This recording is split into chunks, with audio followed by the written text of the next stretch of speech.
a God far away? Who can hide in secret places so that I cannot see them, declares the Lord. Do not I fill heaven and earth, declares the Lord. Here we see the omnipresence of God. Once there was a man always fond of questions. Whomever he meets, there will be always questions from his mouth. And one day he went and asked the beggar, why do they say God is everywhere and I don't see him anywhere? I don't see God, but they say God is everywhere. And that beggar, he didn't talk much, but he just took a clod of dirt in his hand and he hit him. And that man, he said it hurt him. He said it pains, it hurts me. And the beggar replied to him, he said, you say you have pain in your head where I hit you, but I don't see your pain. Where is the pain? It was not a very hard hit on his head. He just hit, but it was just a small pain, which cannot be seen. But the beggar has made this point clear to that man, like by reminding the man that he didn't have to see the pain in order for him to believe that he has pain. It's just like that how the beggar helped him to understand that neither do we need to see God in order we need to believe in him. Only when we see him we need to believe. It's not like that. It's not that we have to see God with our eyes to know that he is everywhere. If you look, he's here. If you look, it's not like that.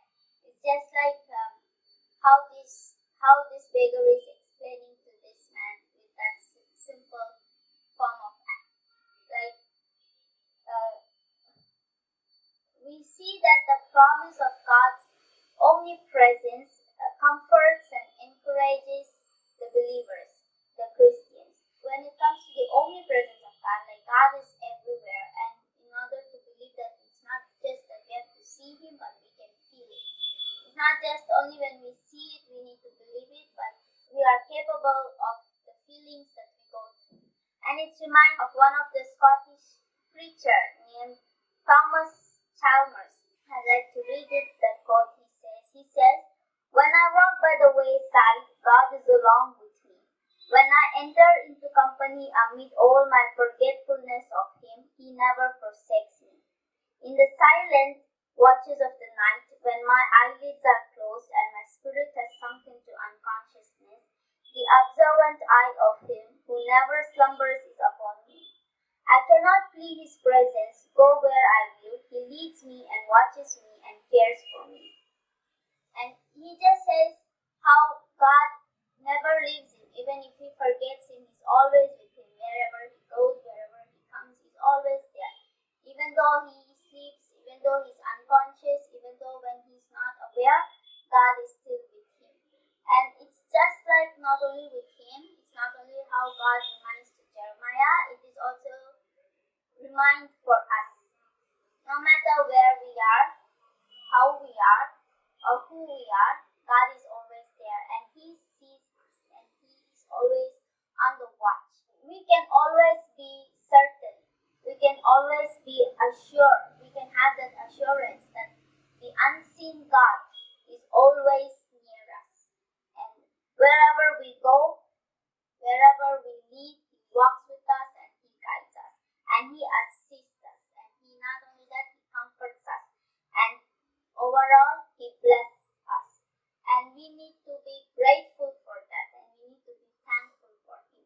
Here we see how God himself is questioning to Jeremiah, asking the questions, like applicable questions. It is even applicable even for me and you today.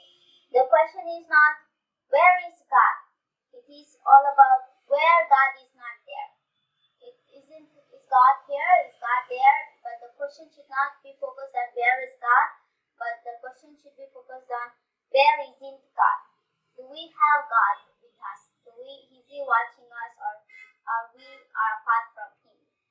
When we are earning for him, he's always close to us. But if we are apart from him, always we go astray, and if we are not even taking any step forward to come for him, he's far from us. So the question that we need to focus is whether God is with us or God isn't there with us, because he's always there. It is our decision to focus on him. And when we seek